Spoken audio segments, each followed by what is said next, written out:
بسم الله الرحمن الرحيم وهذا صراط ربك مستقيما قد فصلنا الآيات لقوم يذكرون لهم دار السلام عند ربهم وهو وليهم بما كانوا يعملون بسم الله الرحمن الرحيم Assalamualaikum warahmatullahi wabarakatuh.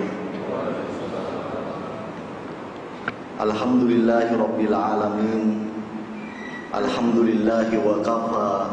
Wassalatu wassalamu ala rasulihil ladzi istafa wa khatami anbiya'ihil mujtaba alladzi hamalana minadh dhulumati ilal huda wa ala alihi wa ashabihi wa man iktada bihim fahtada amma ba'd. Subhanaka la ilma lana illa ma 'allamtana innaka antal alimul hakim wa tub 'alaina innaka antat tawwabur rahim amma ba'd.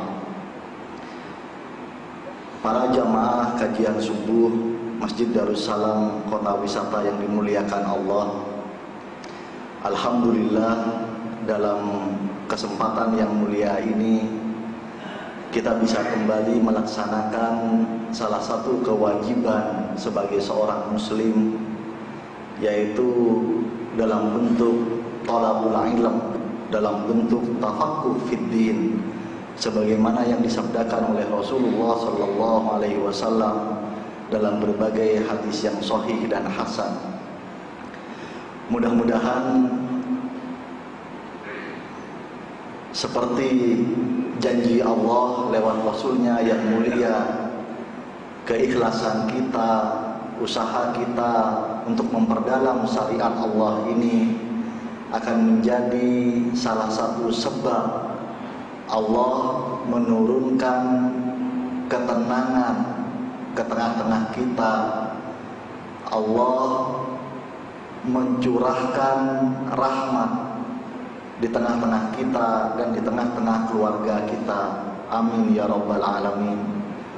Terutama karena kita sedih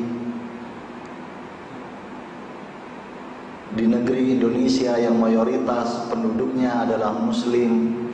Sekarang tidak hanya krisis narkoba, tidak hanya darurat narkoba, darurat keamanan, tapi juga akhir-akhir ini kita menyaksikan fenomena yang menunjukkan darurat pendidikan keluarga, darurat pengasuhan anak, dan seterusnya.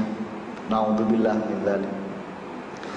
Bapak dan Ibu yang dimuliakan Allah, insya Allah dalam kesempatan yang mulia ini kita akan kembali mengkaji dan membahas satu tema yang sangat mendasar, yaitu ridho Allah Subhanahu wa ta'ala sebagai tujuan utama dari setiap orang yang beriman.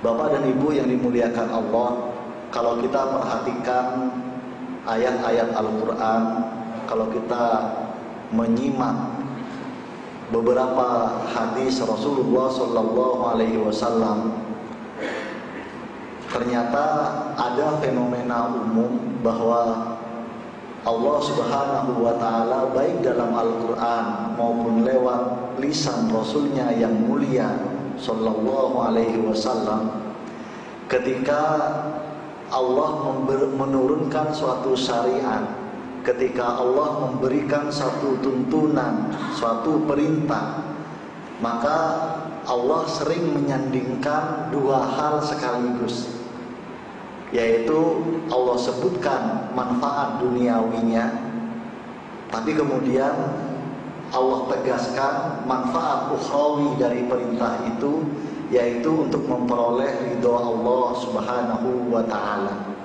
Dan ini ada di hampir semua syariat yang Allah perintahkan, baik yang ada dalam Al-Quran maupun dalam hadis Rasulullah Sallallahu Alaihi Wasallam. Saya sebutkan beberapa contoh di sini. Misalnya ketika Rasulullah Sallallahu Alaihi Wasallam mensunnahkan siwak, Dalam sebuah hadis sahih yang diriwayatkan oleh Imam Bukhari misalnya, Rasulullah sallallahu alaihi wasallam bersabda, "As-siwaku madharatun lil fam wa mardatun lirrah." Jadi kebiasaan bersiwak itu bisa mendatangkan kebersihan bagi gigi dan bisa mendatangkan keridhaan dari Allah Subhanahu wa taala. Jadi Allah sebutkan manfaat duniawinya, tapi kemudian Allah tegaskan manfaat ukhrawinya, yaitu demi memperoleh ridho Allah Subhanahu wa taala. Bapak dan Ibu yang dimuliakan Allah, ada ungkapan yang menarik dari Imam Malik bin Anas, imam dari Hijrah, imam kota Hijrah, imam kota Madinah, salah satu muhaddis terkemuka, ulama hadis terkemuka, dan juga imam madhab fikih.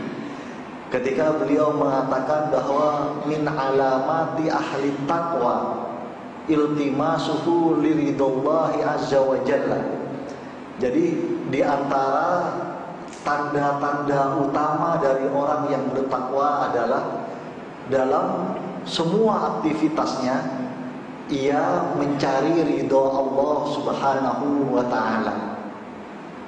Maka sebenarnya ketika Allah Subhanahu wa taala menyandingkan dalam berbagai perintahnya, dalam berbagai syariatnya, Allah sebutkan manfaat duniawinya apa, tapi kemudian Allah tegaskan tujuan ukhrawinya adalah memperoleh ridho Allah Subhanahu wa taala.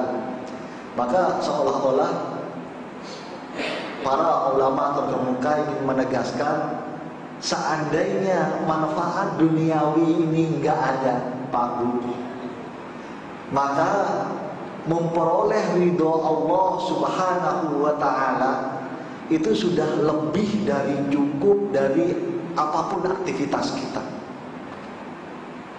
Bahkan seorang ulama mengatakan, ghayatu hayatil mu'min ridallahi azza wa jalla. Tujuan utama dari hidup orang yang beriman adalah untuk memperoleh ridho Allah Subhanahu wa taala. Memang dalam semua perintah, dalam semua syariat Allah jelaskan manfaat duniawinya, manfaat manusiawinya, manfaat untuk kehidupan kita sehari-hari. Tapi seandainya semua manfaat itu enggak ada dan kita hanya memperoleh ridho Allah Subhanahu wa taala, itu sebenarnya lebih dari cukup. Mafhum mukhalafahnya, logika terbaliknya adalah, kalau kita mengaku orang yang beriman, maka sebenarnya ukurannya sederhana. Bapak dan Ibu yang dimuliakan Allah, ukurannya adalah apakah kita menjadikan ridho Allah Subhanahu wa taala sebagai yang pertama, sebagai yang utama, sebagai tujuan kita selamanya. Jadi ada yang lain, alhamdulillah, itu bonus. Kita siwak dengan tujuan ittiba, mengikuti, meneladani sunnah Nabi. Gigi tambah bersih, alhamdulillah, itu bonus sebenarnya. Tapi yang utama, yang pertama dan tujuan kita selamanya adalah memperoleh ridho Allah Subhanahu wa taala. Kalau yang lain, ada tambahan yang lain, alhamdulillah, itu tambahan. Tapi seandainya yang lain itu pun enggak ada, memperoleh ridho Allah itu lebih dari cukup sebagai balasan dari setiap aktivitas kita. Bapak dan Ibu yang dimuliakan Allah, saya ambil contoh lain misalnya. Saya ambil contoh lain tentang syariat hijab, syariat menutup aurat bagi muslimah misalnya. Jadi ketika Allah Subhanahu wa taala memerintahkan hijab, memerintahkan muslimah untuk menutup auratnya di surat An-Nur ayat 31, di surat Al-Ahzab ayat 59. Di antaranya Allah juga sebutkan manfaat duniawinya. Di Al-Ahzab ayat 59 misalnya Allah berfirman, a'udzubillahi minasyaitonir rajim, Dzalika adna ayyu'rafna fala yu'dzai. Yang demikian itu kalau muslimah menutup aurat sesuai dengan tuntunan syariat, yang demikian itu adna ayyu'rafna, akan membuat mereka lebih mudah dikenali sebagai perempuan-perempuan yang menjaga martabatnya, yang menjaga kemuliaannya. Fala yu'dzai, maka mereka tidak akan digoda, mereka tidak akan diganggu. Tapi tetap tujuan utamanya adalah memperoleh ridho Allah Subhanahu wa ta'ala. Maka kalau kemudian ada orang yang mengatakan, Ustaz, sekarang ini kondisinya aman, semua orang bisa menjaga perilakunya dan seterusnya, orang-orang juga tahu antara muslimah dan mana yang bukan muslimah, walaupun tidak mengenakan hijab, walaupun tidak menutup aurat secara sempurna misalnya. Manfaat duniawi yang disebutkan dalam Al-Ahzab 59 ini enggak ada. Pertanyaannya, apa kemudian setiap muslimah tidak wajib berhijab? Maka sebenarnya seandainya manfaat duniawi yang disebutkan dalam surat Al-Ahzab ayat 59, alasan utama dari muslimah ketika mereka menutup aurat adalah karena ingin memperoleh ridho Allah Subhanahu wa ta'ala.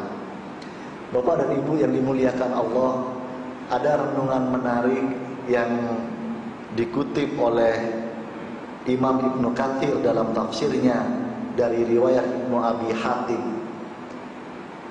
Apa yang disampaikan, yang digambarkan oleh Sayyidah Aisyah untuk kita semua ketika Sayyidah Aisyah berkata, Inna linisa'i Quraisyin la fadlan, sesungguhnya perempuan-perempuan Quraisy itu memiliki beberapa keutamaan.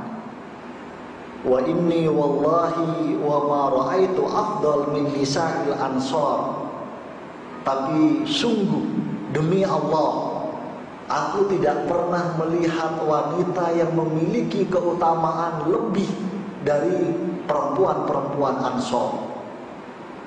Asadda tasdiqan bi kitabillah wala imanan bit tanzil, yaitu dalam hal bagaimana keyakinan mereka, keutuhan ketaatan mereka kepada kitab Allah, kepada syariat Allah, dan keimanan mereka kepada apa yang diturunkan oleh Allah Subhanahu wa ta'ala.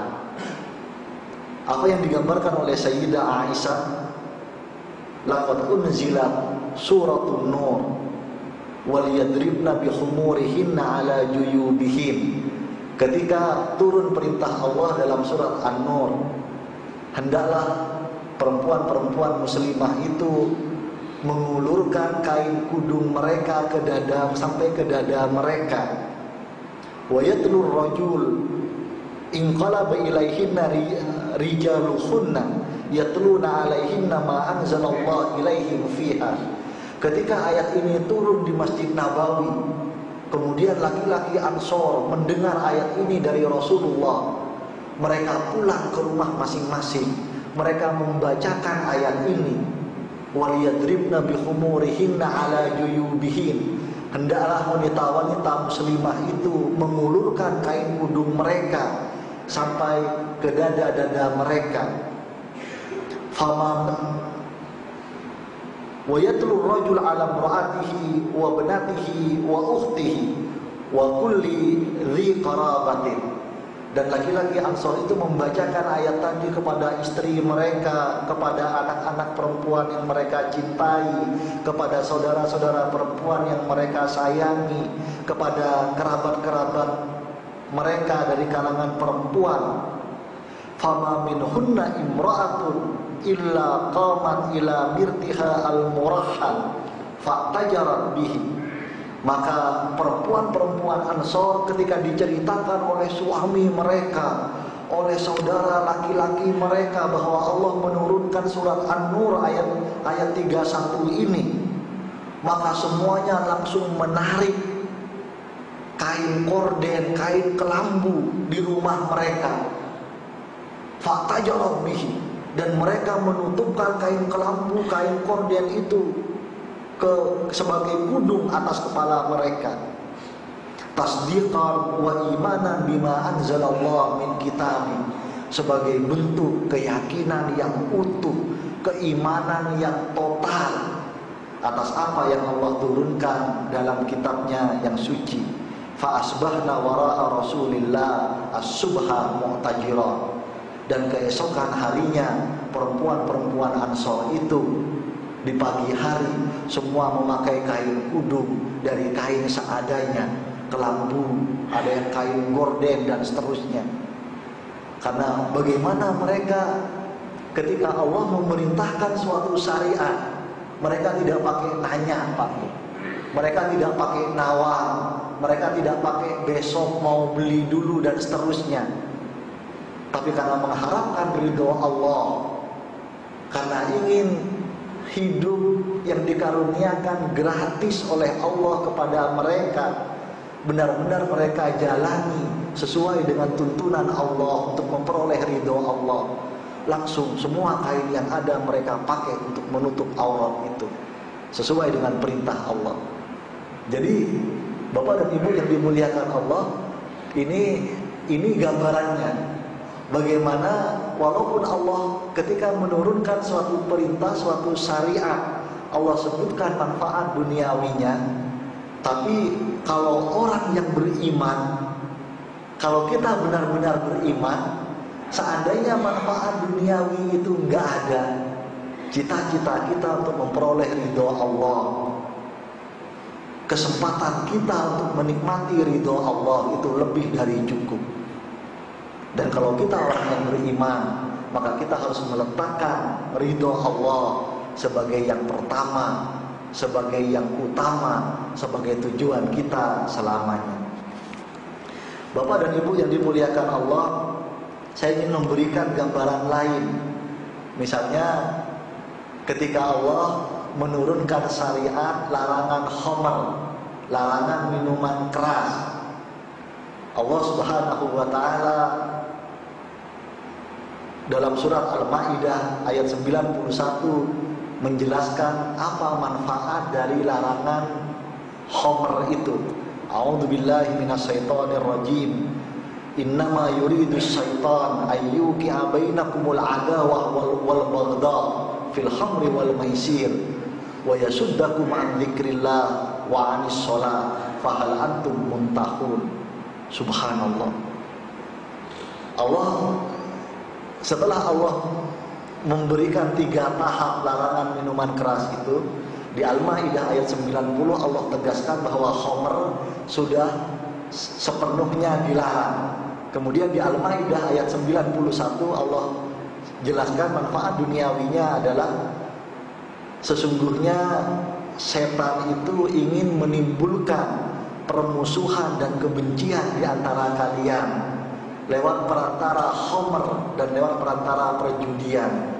Wa yasuddakum an dzikrillah wa anis shalah, dan menghalangi kalian untuk bisa menikmati mengingat Allah dan menikmati sholat.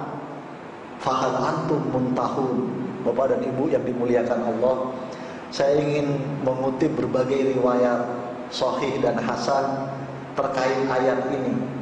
Jadi kalau kemarin-kemarin ada yang mengatakan misalnya, emang apa yang salah dengan bir? Emang ada orang meninggal gara-gara minum bir? Banyak fakta yang menyebutkan omongan ini tidak berdasar.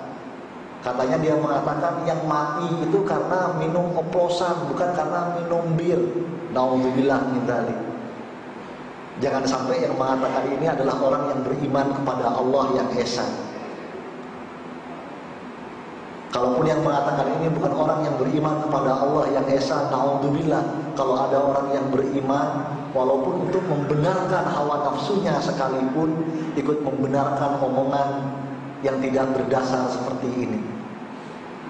Bapak dan Ibu yang dimuliakan Allah, jadi sebenarnya kalau ketika Allah melarang khamr, melarang minuman keras, maka siapapun yang punya kebiasaan itu, kalau ia orang yang beriman, Seharusnya ia bisa meninggalkan kebiasaan buruknya itu semata-mata karena ingin memperoleh ridho Allah Subhanahu wa ta'ala, kalau ia adalah orang yang beriman. Tapi dalam redaksi Al-Maidah ayat 91 ini Allah Subhanahu wa ta'ala menutup dengan kalimat yang sangat tegas, dengan kalimat yang sangat keras, dengan kalimat yang benar-benar menggugah kesadaran kita semua. Allah bertanya, fahal antum muntahun. Kalau dia orang beriman, harusnya dia bisa meninggalkan itu karena ingin memperoleh ridho Allah.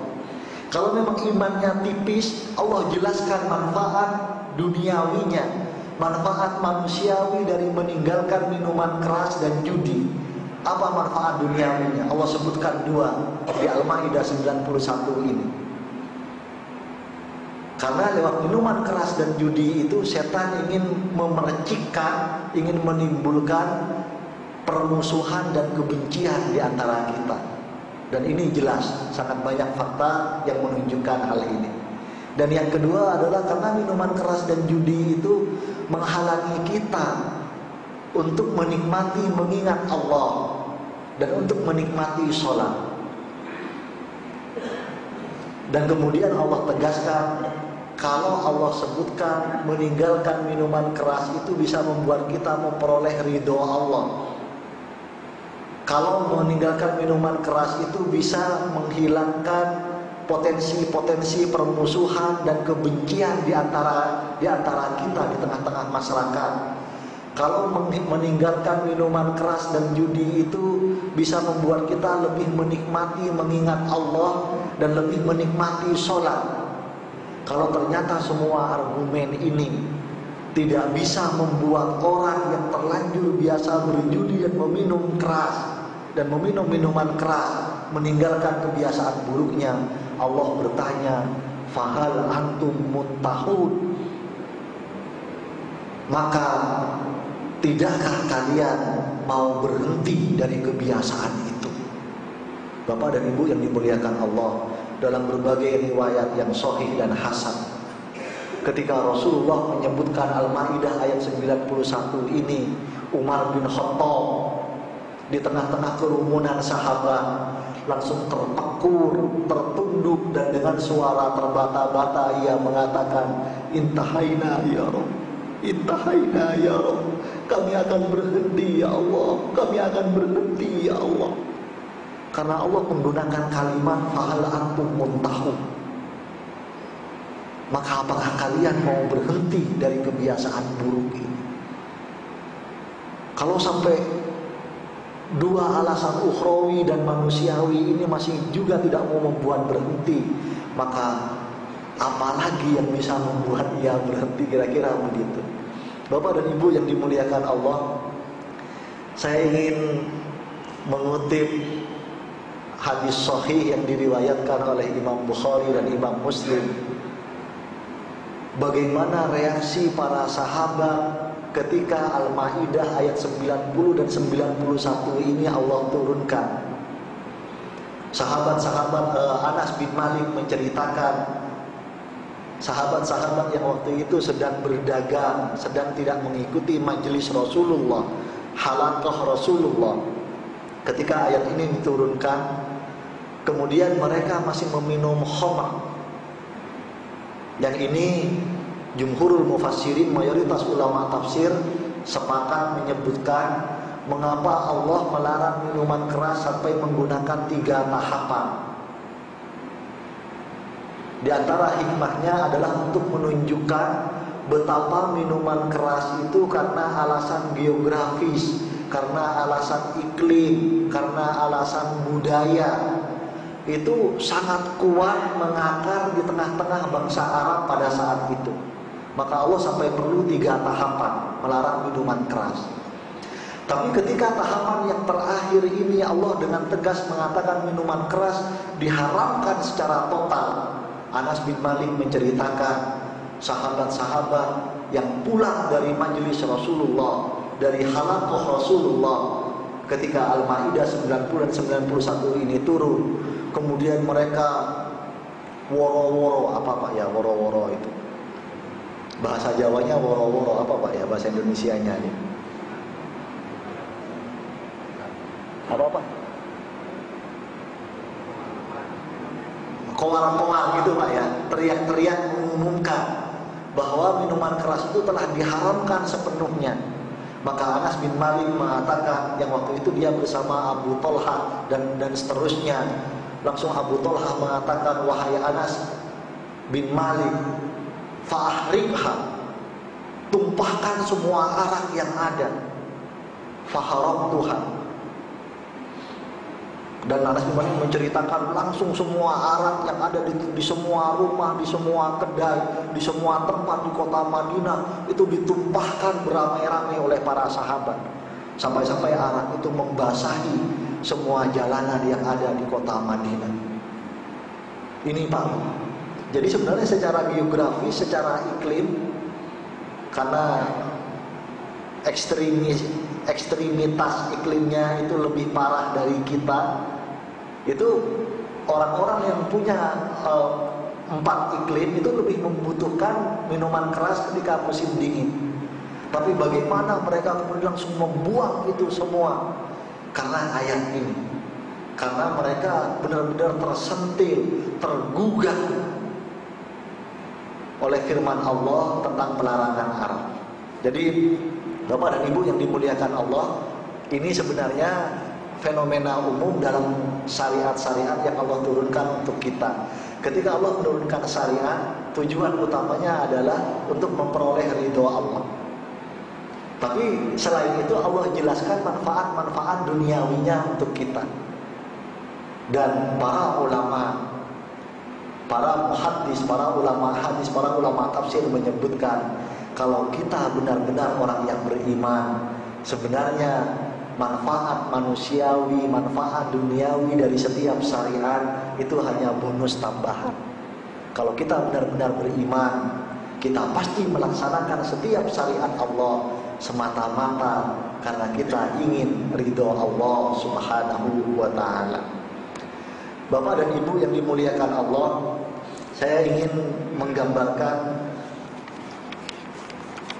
sekedar menambahkan beberapa alasan dari Al-Quran dan Sunnah mengapa kita harus menjadikan ridho Allah sebagai tujuan utama dalam hidup kita, dalam semua aktivitas dan perilaku kita. Alasan yang pertama adalah karena itulah ukuran kesuksesan yang hakiki. Jadi kalau orang dalam hidupnya, dalam aktivitasnya, dalam gaya hidupnya menjadikan ridho Allah sebagai prioritas, sebagai tolak ukur utama, maka setiap apapun yang ia peroleh, yang ia nikmati dari Allah, itu sebenarnya adalah nikmat dan kesuksesan yang hakiki. Ada gambaran yang menarik ketika Allah Subhanahu wa ta'ala berfirman dalam surat Al-Baqarah ayat 207. A'udzu billahi minasyaitonir rajim. Wa minan nasi may yasri nafsahu ibtigha'a mardatillah wallahu raufun bil ibad. Dan di antara manusia ada orang yang mengorbankan dirinya karena mencari keridhaan Allah Subhanahu wa ta'ala, dan Allah Maha Penyantun kepada hamba-hambanya. Para ulama tafsir menyebutkan apa yang dimaksud dengan mayyasri nafsahu ibtigha'a mardatillah. Orang yang benar-benar sukses dalam hidupnya adalah mereka yang mau mengorbankan dirinya karena ingin memperoleh ridho Allah, mengorbankan keinginannya karena ingin dinaungi oleh ridho Allah, mengorbankan hasratnya, mengorbankan kepentingannya, mengorbankan ambisi-ambisi individunya, ambisi-ambisi pribadinya, semata-mata karena ia ingin memperoleh ridho Allah Subhanahu wa ta'ala. Inilah orang yang benar-benar sukses dalam hidupnya. Bapak dan Ibu yang dimuliakan Allah, ada beberapa renungan tentang ayat dan poin ini. Yang pertama, kalau kita bandingkan dengan 3 ayat sebelumnya, Al-Baqarah 204, 205 dan 206. Di ayat 204 Allah Subhanahu wa taala memberikan gambaran a'udzubillahi minasyaitonir rajim. Wa minan nasi may yu'jibuka qawluhu fil hayatid dunya. Dan di antara manusia ada yang ucapannya memukau kalian. Ada yang apa yang mereka miliki, yang mereka peroleh, yang mereka capai membuat kalian takjub. Wa yushhidullaha ala ma fi qalbi, dan mereka mempersaksikan Allah atas apa yang ada di hati mereka. Dalam bacaan lain, dalam qiraah mutawatir lain, wa yashhadullahu ala ma fi qalbi, padahal Allah tahu apa yang sebenarnya ada di hati mereka. Wa huwa ala kulli hisab, dan orang yang seperti ini sebenarnya adalah penentang yang paling keras. Jadi di 3 ayat sebelumnya, sebelum Al-Baqarah ayat 207 ini, Allah memberikan gambaran orang-orang yang sukses di dunia, orang-orang yang memukau orang lain kehidupannya, pencapaiannya, prestasinya, apa yang mereka miliki, membuat orang lain takjub. Tapi sebenarnya mereka itu tidak sukses. Allah kecam mereka dalam Al-Baqarah 204. Allah tambahi di Al-Baqarah 205. Wa idza tawalla sa'a fil ard liyufsida fiha wa yuhlikal harta wan nasl. Ketika mereka sudah berpaling dari hadapanmu, mereka sudah ada di belakangmu, maka mereka melakukan di muka bumi ini hal-hal yang merusak. Mereka hancurkan, Allah berikan metafor, mereka hancurkan tanaman-tanaman, mereka binasakan hewan-hewan ternak. Wallahu la yuhibbul fasad, dan Allah tidak menyukai kerusakan. Wa idza, Allah tambahkan lagi di Al-Baqarah 206, wa idza qila lahum taqillah, dan seandainya mereka diingatkan agar mereka takut kepada Allah, agar mereka bertakwa kepada Allah. Orang-orang yang sukses hanya kulit luarnya ini saja, Pak. Biasanya apa? Allah tegaskan, ahadathul izzatu bil its, maka mereka menyikapi peringatan untuk takut kepada Allah, untuk bertakwa kepada Allah itu dengan kesombongannya, yang membuat mereka semakin banyak melakukan dosa. Ini renungan yang pertama. Jadi 3 ayat sebelum Al-Baqarah 207, Al-Baqarah 204, 205, 206, Allah berikan gambaran orang-orang yang sukses kulit luarnya, yang pencapaian mereka, apa yang mereka miliki, apa yang mereka peroleh di kehidupan dunia ini membuat orang lain takjub. Tapi sebenarnya mereka tidak memperoleh kesuksesan yang sebenarnya, kesuksesan yang hakiki. Baru di Al-Baqarah 207 Allah jelaskan sebaliknya. Sebaliknya siapa? Yang memiliki kesuksesan yang hakiki adalah wa minan nasi may yasri nafsahu ibtigha'a mardatillah. Tapi di antara manusia ada yang mengorbankan diri mereka, mengorbankan kepentingan mereka, mengorbankan keinginan mereka, mengorbankan hasrat pribadi mereka, ibtigha'a mardatillah, semata-mata untuk memperoleh ridho Allah. Wallahu raufun bil ibad. Dan Allah adalah maha penyantun kepada hamba-hambanya yang seperti ini. Itu renungan yang pertama terkait poin dan ayat ini. Renungan yang kedua, Bapak dan Ibu yang dimuliakan Allah, saya ingin mengutip apa yang disampaikan oleh jumhurul mufassirin, mayoritas ulama tafsir, tentang asbabun nuzul Al-Baqarah 207 ini, yang mudah-mudahan membuat kita semakin bisa menghayati kandungan poin dan ayat ini. Mayoritas ulama tafsir seperti Imam Ibnu Katsir, Imam Qurtubi, Syekh Abu Bakar Al-Jazairi, Syekh Utsaimin dan lain-lain, rata-rata menyebutkan bahwa Al-Baqarah 207 ini diturunkan dalam konteks khusus seorang sahabat yang bernama Suhaib bin Sinan Ar-Rumi. Suhaib bin Sinan Ar-Rumi hijrah meninggalkan tanah kelahirannya dan semua hartanya ke Mekah untuk bertemu dengan Rasulullah, untuk berbaiat, untuk menyatakan keislaman dan keimanannya. Kemudian ketika Rasulullah SAW hijrah ke Madinah, Suhaib bin Sinan Ar-Rumi ingin mengikuti Rasulullah SAW, ingin menyusul Rasulullah dan para sahabat lain yang sudah terlebih dahulu hijrah. Tapi ketika Suhaib bin Sinan Ar-Rumi membawa harta yang sekian tahun ia kumpulkan dengan berdagang, dengan berniaga selama ia tinggal di Mekah sebagai seorang muslim dan mukmin, ia dihadang oleh orang-orang Quraisy di perbatasan luar kota Mekah. Dan mereka mengatakan bahwa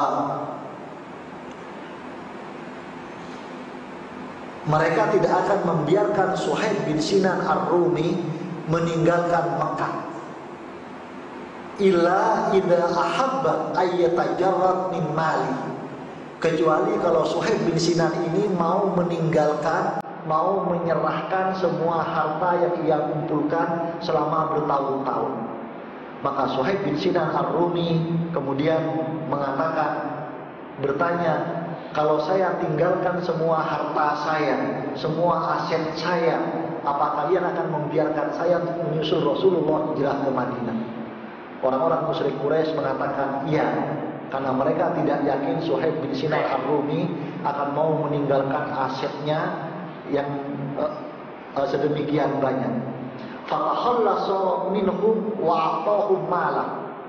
Maka tanpa berpikir panjang, Suhaib bin Sinan Ar-Rumi langsung menyerahkan semua aset dan hartanya. Ketika Suhaib bin Sinan dalam perjalanan dari Mekah ke Madinah yang kurang lebih jarak tempuhnya sekitar 480 kilo, yang kalau dengan perjalanan menggunakan onta atau kuda sekitar 3 hari waktu itu, ternyata Allah Subhanahu wa Ta'ala di Madinah menurunkan ayat Al-Baqarah 207 ini kepada Rasulullah Sallallahu Alaihi Wasallam. Dan Rasulullah menjelaskan kepada para sahabat, walaupun ayat ini hukumnya berlaku umum untuk semua umat Islam, untuk seluruh manusia sampai hari kiamat, tapi secara khusus Allah berfirman ini dalam konteks kejadian Suhaib bin Sinan Ar-Rumi yang tidak berpikir panjang, menyerahkan semua hartanya kepada orang-orang musyrik Quraisy agar ia diperbolehkan hijrah menyusul Rasulullah. Untuk apa Pak kira-kira? Demi memperoleh ridho Allah Subhanahu wa Ta'ala. Maka waktu itu Umar bin Khattab dan sejumlah sahabat yang utama menunggu Suhaib bin Sinan Ar-Rumi di luar kota Madinah. Dan ketika Suhaib bin Sinan Ar-Rumi ketemu dengan Umar bin Khattab dengan yang lain, mereka memeluk Suhaib bin Sinan Ar-Rumi dan mengucapkan selamat. Faqad rabihal bait, faqad rabihal bait, faqad rabihal bait ya Suhaib. Betapa untungnya perniagaan kamu wahai Suhaib. Betapa besarnya keuntungan yang kamu peroleh dalam transaksi ini wahai Suhaib. Sampai-sampai Suhaib kebingungan, kenapa Umar bin Khattab dan para sahabat yang lain memeluk ia dan mengatakan ini. Dan ketika Umar bin Khattab menceritakan apa yang dimaksud dengan itu adalah ketika Suhaib bin Sinan Ar-Rumi merelakan semua aset dan modal dagangnya, usahanya hanya untuk memperoleh ridho Allah. Maka Suhaib kemudian berkata kepada Umar, wa antum fala ahsarallahu tijaratakum. Kalian juga ketika kalian meninggalkan Mekah untuk hijrah ke Madinah, pasti kalian juga mendapat keuntungan besar. Allah sekali-kali tidak akan membuat kalian rugi dalam transaksi dengan Allah ini. Tapi apa jawaban Umar bin Khattab? Tapi kami tidak sedahsyat kamu wahai Suhaib. dalam mengorbankan diri kami, mengorbankan kepentingan kami, mengorbankan keinginan kami, mengorbankan hasrat-hasrat duniawi kami, ibtigha mardatillah, semata-mata karena mengharap ridho Allah. Allah tidak menurunkan ayat khusus atas pengorbanan kami hijrah dari Mekah ke Madinah, tapi Allah menurunkan ayat khusus atas pengorbanan kamu demi hijrah ke Madinah untuk memperoleh ridho Allah Subhanahu wa ta'ala. Bapak dan Ibu yang dimuliakan Allah, jadi ini poin yang pertama. Mengapa kalau kita benar-benar orang yang beriman, kita harus menjadikan ridho Allah sebagai tujuan utama dalam hidup kita, sebagai tujuan pertama dalam hidup kita, sebagai tujuan selamanya dalam hidup kita. Karena kalau kita menjadikan ridho Allah sebagai yang pertama, sebagai yang utama, sebagai tujuan selamanya dalam hidup kita, maka setiap kesuksesan yang kita miliki akan menjadi kesuksesan yang hakiki. Tapi sebaliknya, kalau tujuan utama kita bukan ridho Allah, na'udzubillah, jangan-jangan setiap kesuksesan yang kita nikmati, yang Allah karuniakan kepada kita dan keluarga kita, itu hanya kesuksesan kulit luar. Na'udzubillah min dzalik. Poin yang kedua, mudah-mudahan punya cukup. Poin yang kedua, mengapa kita harus menjadikan ridho Allah sebagai tujuan utama dalam hidup kita kalau kita benar-benar orang yang beriman? Ternyata kalau kita kembali kepada ayat-ayat Al-Quran dan hadis-hadis yang sahih dan hasan, semua Rasul, semua Nabi, semua orang-orang soleh, impian terbesar dalam hidup mereka adalah ridho Allah Subhanahu wa ta'ala. Orang-orang mulia di sisi Allah sebelum kita, para Rasul, para Nabi, orang-orang soleh, ternyata menjadikan ridho Allah sebagai impian hidup mereka. Saya sebutkan Pak, di antara dalil yang menunjukkan itu. Misalnya doa Nabi Zakaria yang direkam Allah dalam surat Maryam dari ayat 2 sampai ayat 6 misalnya. Ketika Allah memberikan gambaran zikru rahmati rabbika abdahu Zakaria, ingatlah oleh kalian karunia atau rahmat yang Allah curahkan kepada hambanya yaitu Zakaria. Idh nada rabbahu nidaan khafiyya, ketika ia selalu berdoa kepada Rabb-nya, kepada Allah, dengan doa dengan suara yang lirih dan begitu merendah. Qala rabbi inni wahana al-'admu minni wasta'ala ar-ra'su shayban. Zakaria selalu berdoa, selalu berkata, Rabbi wahai Rabb, wahana al-'admu minni, tulang-tulangku telah renta, wasta'ala ar-ra'su shayban, dan rambutku sudah beruban semua. Walam aku bidu'aika rabbi sakiya, tapi aku tidak pernah berputus asa, tapi aku tidak pernah berkecil hati untuk berdoa kepadamu. Apa yang dimohonkan Nabi Zakaria di awal surat Maryam ini? Wa inni khiftul mawaliya min wara'i wa kanat imraati 'aqira fahab li min ladunka waliya. Ya Allah, saya sesungguhnya sangat khawatir, sangat takut akan generasi sesudahku. Wa kanat imraati 'aqira, sementara istri saya ini mandul.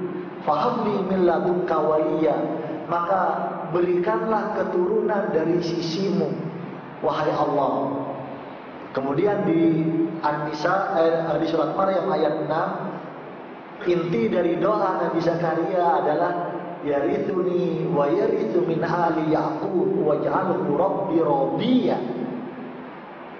Yang keturunan ini nanti akan mewarisi perjuangan saya, mewarisi, sebagian ulama tafsir menyebutkan mewarisi kenabian saya, wa yarithu min ali Yaqub, dan mewarisi perjuangan keluarga Yaqub. Dan kata kuncinya adalah waj'alhu rabbi radiya, dan jadikanlah ya Allah sebagai anak yang Engkau ridhoi. Jadi Nabi Zakaria memohon anak adalah anak yang diridhoi. Bapak dan Ibu yang dimuliakan Allah, beberapa ulama tafsir memberikan penafsiran yang menarik terkait ayat kedua sampai ayat ke-6 surat Maryam ini. Beliau mengatakan bahwa Allah ingin memberikan gambaran kepada kita bagaimana usaha keras Nabi Zakaria untuk memperoleh anak. Tidak pernah berkecil hati, tidak pernah putus asa, berdoa dan berharap. Tapi yang ia inginkan bukan ukuran-ukuran anak duniawi, bukan anak yang tampan, bukan anak yang pintar dan seterusnya. Tapi anak yang diridhoi oleh Allah Subhanahu wa taala. Imam Ibnu Katsir menyebutkan yang diciptakan Nabi Zakaria adalah anak yang diridhoi hatinya, diridhoi perbuatannya, diridhoi setiap ucapannya, diridhoi gaya hidupnya, diridhoi perilakunya oleh Allah. Ulama tafsir yang lain menyebutkan Allah sengaja menunda semua doa dan usaha Nabi Zakaria ini karena memang yang diimpikan oleh Nabi Zakaria adalah impian yang tertinggi, yaitu anak yang diridhoi oleh Allah. Dan Allah jadikan semua kesabaran, semua doa Nabi Zakaria jalan untuk memperoleh itu. Subhanallah. Jadi impian para nabi dan rasul dan orang-orang soleh adalah keridhaan Allah. Kemudian yang kedua, saya ingin mengutip doa Nabi Sulaiman. Yang ini sangat populer, sangat sering kita dengar, bahkan mungkin sebagian kita ada yang mengamalkan. Di surat An-Naml ayat 18 dan ayat 19, Allah Subhanahu wa taala memberikan gambaran yang menarik. A'udzubillahi minasyaitonirrajim. Hatta idza atau ala wadin naml qalat namlatun. Dan ketika Sulaiman dan pasukannya sampai di lembah yang dipenuhi dengan semut, qalat namlatun, seekor semut kemudian berkata kepada semut-semut yang lain, ya ayyuhan namlu udkhulu masakinakum. Wahai para semut, masuklah kalian ke lubang-lubang, ke tempat-tempat tinggal kalian. La yahtimannakum Sulaiman wa junudu wa hum la yash'urun. Agar kalian tidak diinjak oleh Sulaiman dan pasukannya, sementara mereka tidak merasa kalau telah menginjak-injak kalian. Fatabassaqa dahikan min qawliha. Nabi Sulaiman kemudian tersenyum dan kemudian tertawa mendengar ucapan semut ke teman-temannya ini. Tapi kemudian Nabi Sulaiman berdoa, waqal, dan Nabi Sulaiman berdoa, Rabbi auzi'ni an ashkura ni'mataka allati an'amta 'alayya wa 'ala walidayya wa an a'mala shalihan tardah. Ya Allah, ya Rabb, lapangkanlah aku untuk selalu bersyukur atas nikmat-nikmat yang Engkau curahkan kepadaku dan kepada orang tuaku, kedua orang tuaku. Dan kata kuncinya adalah wa an a'mala sholihan tardah. Dan lapangkanlah aku untuk selalu bisa beramal soleh yang Engkau ridhoi. Bapak dan Ibu yang dimuliakan Allah, dari doa Nabi Sulaiman ini kita dapat ilmu baru. Jadi ternyata ada 3 tingkatan. Tingkatan yang terendah perbuatan baik. Tingkatan yang kedua yang Allah firmankan dalam berbagai ayat Al-Quran adalah amal soleh. Dan dari doa Nabi Sulaiman kita belajar tingkatan yang ketiga, amal soleh yang diridhoi oleh Allah. Jadi beda Pak antara perbuatan baik dengan amal soleh. Tidak semua perbuatan baik menjadi amal soleh. Perbuatan baik bisa menjadi amal soleh, bahkan dari orang yang beriman sekalipun harus memenuhi 2 syarat. Pertama, ikhlas dalam niatnya. Dan yang kedua, sesuai dengan syariat, ittiba kepada Rasulullah dalam prosesnya. Niatnya harus ikhlas, prosesnya harus sesuai dengan syariat. Harus ittiba kepada Rasulullah. Maka baru perbuatan baik itu menjadi amal soleh. musim kampanye, banyak orang bagi-bagiin sembako. Perbuatan baik atau enggak, Pak? Perbuatan baik, tapi amal-amal soleh. Wallahu a'lam. Belum tentu menjadi amal soleh. Bagi-bagi sembako perbuatan baik, tapi jangan-jangan hatinya tidak ikhlas, niatnya tidak ibtigha amal batillah, maka tidak menjadi amal soleh. Kemudian yang kedua, prosesnya harus sesuai. Dan dalam doa Nabi Sulaiman ini kita diajari satu tingkatan lagi. Ada perbuatan baik, kemudian itu di bawah amal soleh. Tidak semua perbuatan baik menjadi amal soleh. Dan yang ketiga adalah amal soleh yang diridhoi oleh Allah. Itu adalah impian para rasul, para nabi, dan orang-orang soleh. Ini sebenarnya masih banyak beberapa ayat dan hadis yang menggugah terkait poin yang kedua ini, tapi saya khawatir waktunya tidak cukup. Poin yang ketiga, mengapa setiap orang yang beriman, kalau ia benar-benar mukmin, kalau benar-benar valid keimanannya, ia harus menjadikan ridho Allah sebagai tujuan utama dalam hidupnya. Karena ternyata itu yang menjadi kunci nasib kita dari mulai sakaratul maut sampai kita di akhirat nanti. Dalam surat Thaha ayat 109 Allah Subhanahu wa taala dengan tegas berfirman, yauma idzil la tanfa'us syafa'atu illa man adina lahu rahman wa radiya lahu qawlan. Pada hari kiamat nanti tidak berguna syafaat kecuali syafaat orang yang diberi izin kepadanya oleh Allah yang Maha Pemurah. Wa radiya lahu qawlan, dan Allah telah meridhoi perkataannya, tingkah lakunya, gaya hidupnya selama ia hidup di dunia dulu. Jadi perbuatan, perilaku, gaya hidup yang diridhoi oleh Allah, ternyata itu yang menjadi kunci nasib kita di akhirat nanti. Bapak dan Ibu yang dimuliakan Allah, sebagai argumen penutup saya ingin menyampaikan sebuah hadis sahih yang diriwayatkan oleh Imam Bukhari dan Imam Muslim dan sejumlah hadis ulama hadis yang lain. Hadis ini sederhana tapi sangat menggugah. Rasulullah Shallallahu Alaihi Wasallam suatu kali pernah bersabda di hadapan keluarga dan sejumlah sahabat beliau. Rasulullah tiba-tiba berucap, man ahabba liqa Allah ahabba Allahu liqa'ah.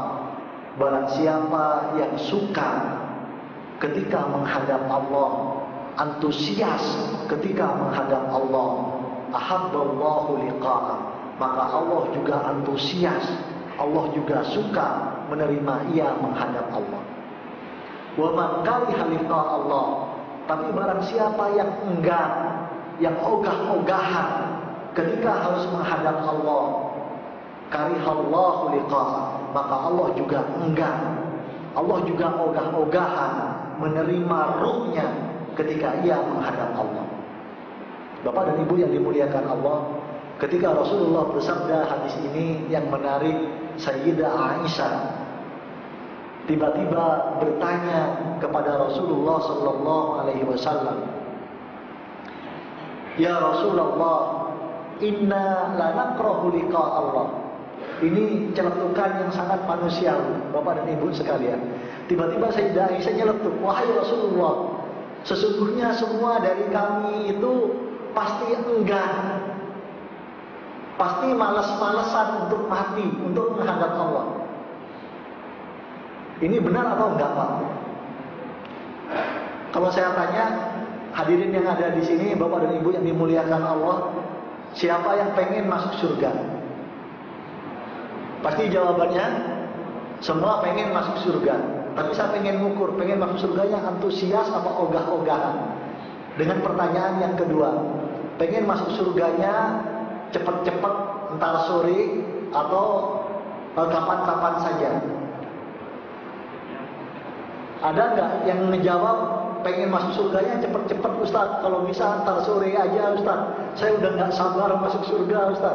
Ada nggak Pak Bu yang menjawab itu? Pasti jawabannya pengen Ustaz, tapi ya kalau bisa jangan ntar sore lah, kapan-kapan aja Ustaz. Ini yang maksud dari pertanyaan Sayyidah Aisyah. Ya Rasulullah, inna lanakrahu liqa Allah. Wahai Rasulullah, sesungguhnya semua dari kami ini pasti ya kalau bisa ogah-ogahanlah untuk segera menghadap Allah. Tapi apa jawaban Rasulullah sallallahu alaihi wasallam? Laisa dzalik ya Aisyah. Bukan begitu maksudnya wahai Aisyah. Tapi maksudnya adalah walakinnal mu'min idza hadarahul maut busyira biridwanillah wa karamah. Sesungguhnya orang yang benar-benar beriman ketika datang tanda-tanda kematian kepadanya, busyira biridwanillah, maka ia diberi kabar gembira ridho Allah yang telah menantinya. Maka ketika digambarkan kepada dia menjelang kematiannya ridho Allah yang menunggu dia, yang siap menyambut ruhnya, Rasulullah menggambarkan falaisa syai'un ahabbu ilaihi mimma amama.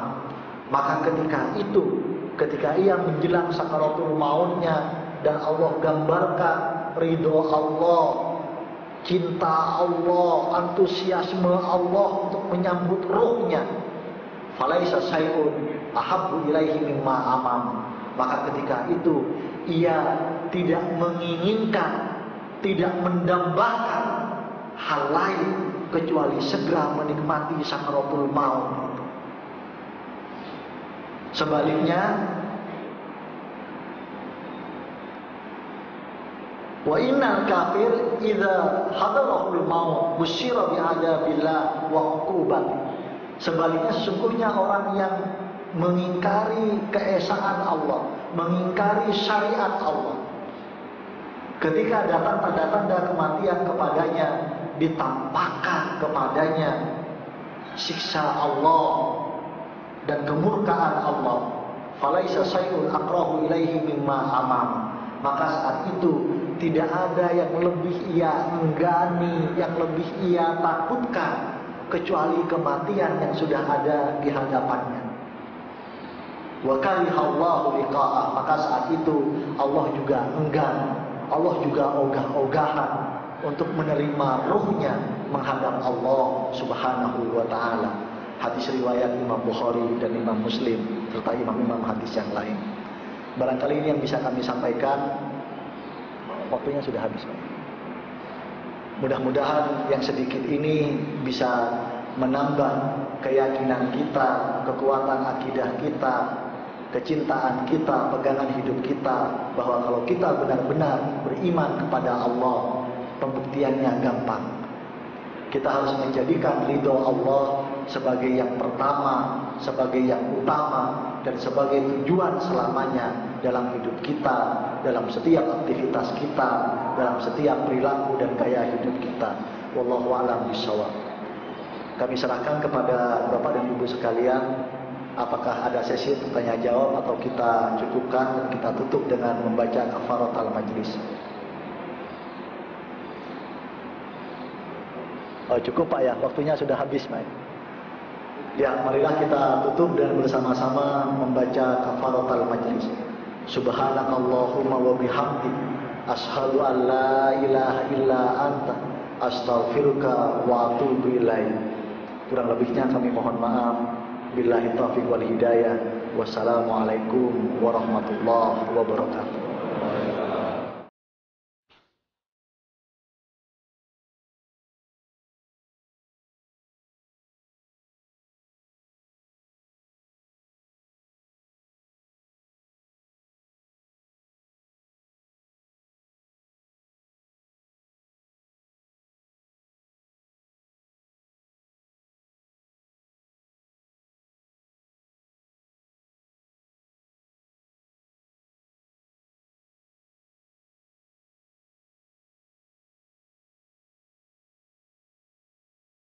Allah, Allah, Allah, Allah.